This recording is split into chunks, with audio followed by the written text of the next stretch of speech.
today we're announcing the creation of the U.S. Strategic Critical Minerals Reserve, the first ever stockpile of critical minerals that you've been hearing so much about. We have the greatest experts on earth behind me for civilian use in times of emergency. We're pleased to be joined on this occasion by General Motors CEO Mary Barra, who's setting records, huh? I hear you're doing unbelievably.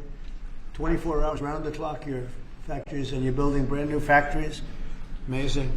Great job, Mary. Of course, it helped that you have a president that knows what he's doing. But it's a great job. Proud of you. As well as founder and executive co-chairman of Ivanhoe Mines, Robert Friedland. Thank you, Robert.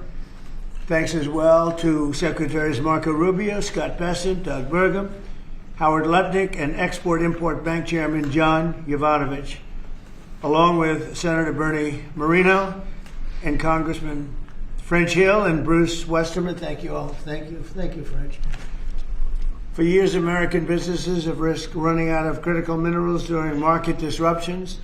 Today, we're launching what will be known as Project Vault to ensure that American businesses and workers are never harmed by any shortage. We don't want to ever go through what we went through a year ago.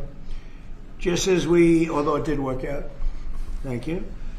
Just as we have long had a strategic petroleum reserve and a stockpile of critical minerals for national defense, we're now creating this reserve for American industry so we don't have any problems. This historic initiative will combine $10 billion in export-import bank financing with $2 billion in private sector financing, and we even expect the American taxpayer to make a profit from the interest on the loan used to start the Project Vault.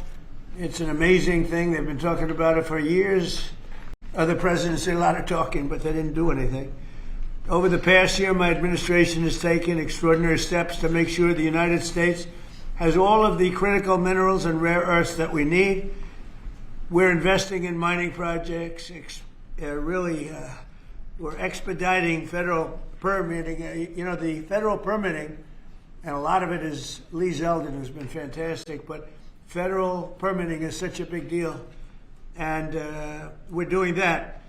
The permitting of mines and signing major critical mineral deals with countries from all over the world, and we're getting along with all of them. Every one of them, they want to be in the proper position. We're working very well with countries from all over the world. Today, we're building on these achievements with this vital new reserve. And now I would like to ask Ex-Im Chairman John Yovanovitch to say a few words, followed by our friends from business and Congress. We'll go over that. But we have some great business leaders, the best, here today. And John, if you would start it off, that'd be great. Yeah. Thank you. Thank you, Mr. President. The President gave us a very clear directive.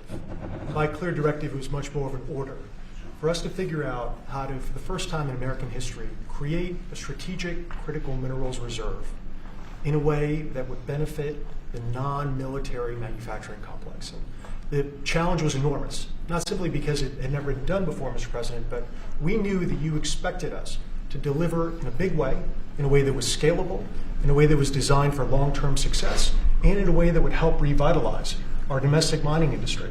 But most importantly, most crucially, that it not be subsidized by American taxpayers. And so that's exactly what we've done. Mr. President, what you've announced today is a truly uniquely American solution. It brings together our capital markets, which are the best and biggest in the world, with our manufacturers, our innovators, our miners, all pitching in to make this possible. Now, these things don't happen without the best and the brightest within industry being at the table. And Mr. President, everyone wants to engage with this administration, with your administration. The key ingredient here was your call to action. Your call to action allowed us to bring together the best players in the market, sometimes the fiercest competitors, getting them to work together to come up with a creative solution. Now, in addition to our great team at the Export-Import Bank, who worked around the clock, led by Brian Greeley, Jeff Wilson, Sarah Whitten, many others, we benefited from having the biggest manufacturing CEOs, the smartest market players at the table, all looking to solve this problem. So what we have with Project Vault is marrying the capital solution with what we need when we need it most. And the best part about it is that the American taxpayer will earn a return on financing the first ever strategic critical minerals reserve in history. And we thank you, Mr. President, for allowing this to happen.